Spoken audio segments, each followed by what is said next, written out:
పెద్దపల్లి జిల్లా రామగుండం ఎరువుల కర్మాగారం మరోసారి మూతపడింది. ప్లాంట్లో అమోనియం పైప్ లైన్ లీకేజ్తో యూరియా ఉత్పత్తి నిలిచిపోయింది. దీంతో అధికారులు ఫ్యాక్టరీని తాత్కాలికంగా మూసివేశారు. మరమ్మతులకు 10 రోజులు పట్టే అవకాశం ఉన్నట్టు తెలిపారు. గత ఏడాది కూడా ఈ కర్మాగారం 100 రోజులు మూతపడింది. ప్లాంట్పై అధికారుల నిర్లక్ష్యం, నాణ్యత లోపంతోనే పలుమార్లు షట్డౌన్ అయినట్లు చర్చ జరుగుతోంది.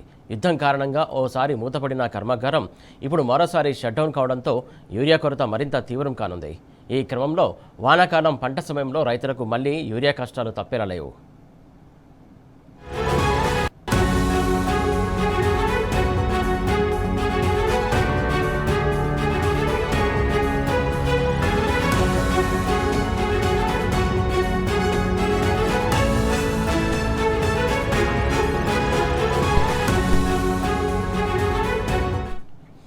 ఇటు రామగుండం ఎరువుల పరిశ్రమలో అమ్మోనియా లీక్ అవడంతో యూరియా ఉత్పత్తి ప్లాంట్కి సంబంధించి తాత్కాలికంగా షట్డౌన్ జరిగింది. దీనికి సంబంధించి తాజా అప్డేట్స్ మా కరెస్పాండెంట్ రమేష్ అందిస్తారు. రమేష్, చెప్పండి.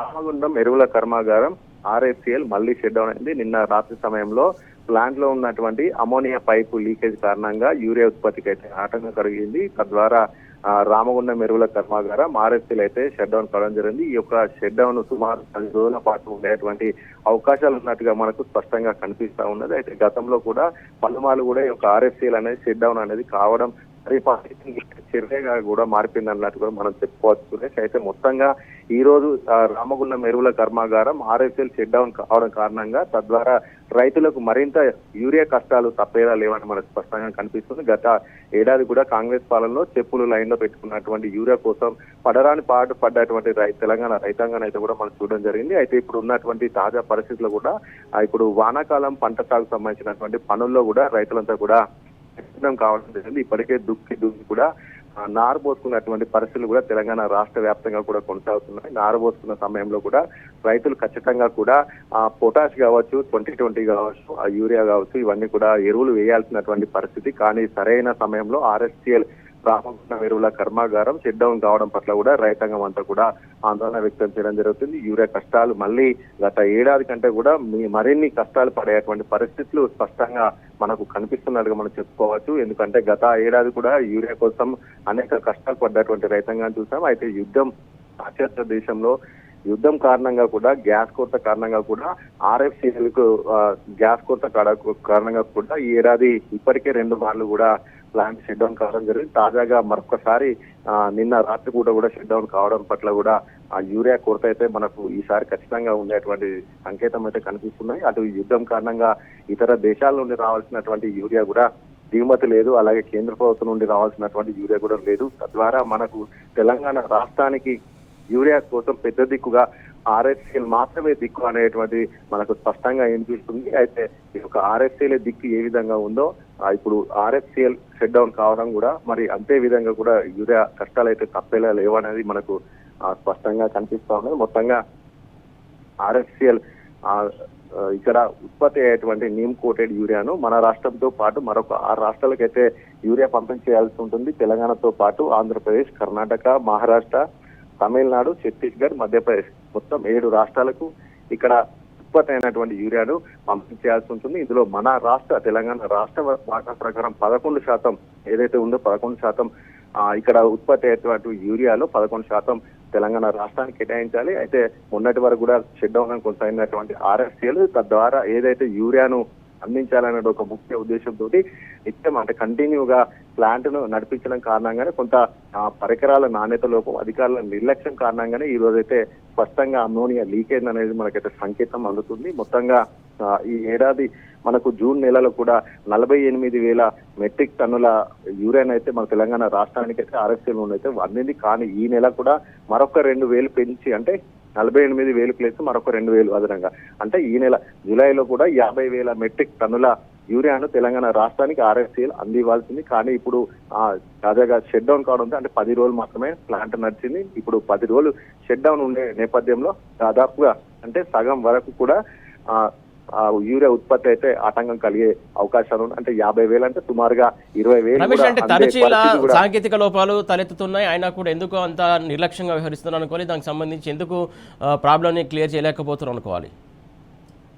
సురేష్, తప్పకుండా ఏదైతే రామగుండం ఎరువుల కర్మాగారం 2021 మార్చి నుండి కూడా వాణిజ్య యూరియా ఉత్పత్తి అయితే చేయడం జరిగింది. 2021 సంవత్సరం నుండి కూడా RFCL అనే నిత్యం వివాదాల్లోనే కొనసాగుతుంది. ప్రతి నిత్యం కూడా ఆ ప్లాంట్లు ఏదో ఒక చిన్న లోపం కారణంగానే ప్లాంట్ ఎప్పటికప్పుడు కూడా షట్ డౌన్ అవుతూనే వస్తుంది. గత ఏడాది కూడా ఇదే RFCL 100 రోజుల పాటు కూడా షట్ డౌన్ లో కొనసాగింది.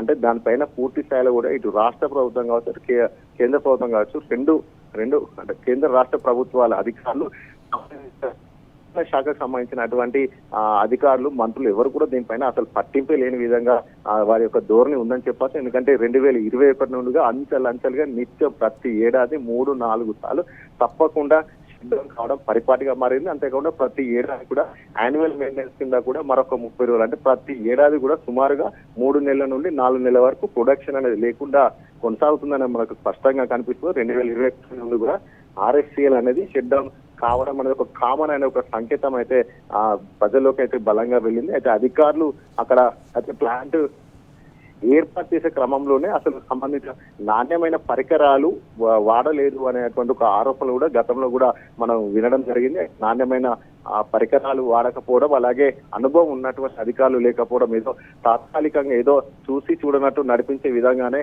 రామగుండం ఎరువుల కర్మాగారం నడుస్తుందే తప్ప అసలు ఒక విశ్లేషకులు కానీ అంతే దానికి సంబంధించినటువంటి అనుభవమైన అధికారులు లేరు, ఏదో తూతు మంత్రంగానే నడుస్తున్నటువంటి వాస్తవాలు అయితే మనకు స్పష్టంగా గతంలో కూడా అనేక మార్లు కూడా బయటికి రావడం జరిగింది. అయితే మొత్తంగా RFCL అనేది షట్ డౌన్ కావడం పరిపాటి ఇప్పటికీ కూడా కేంద్ర రాష్ట్ర ప్రభుత్వాలు ఎవరు కూడా దానిపైన మానిటరింగ్ చేయరు. దానికి సంబంధించినటువంటి అందులో జరిగేటువంటి అంశాలు కూడా ఎవరికి కూడా మేము అర్థం కాదు. అందులో మీడియాను కూడా అలో చేయడం అనేది కూడా ఉండదు.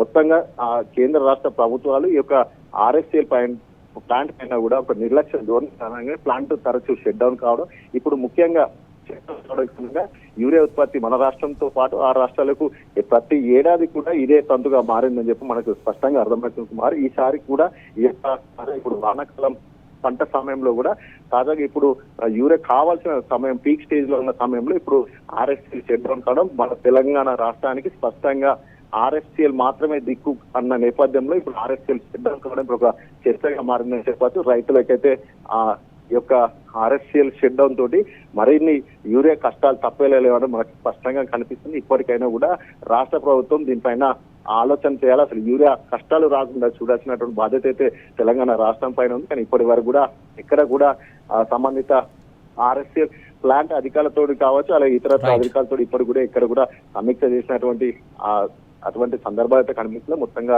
రాష్ట్ర ప్రభుత్వం కూడా రైతులను వారి యొక్క కష్టాలు అంటే వారిని కూడా గాలికి వదిలేసింది అనేది కూడా మనకు స్పష్టంగా అనిపిస్తుంది. Right, thank you Ramesh.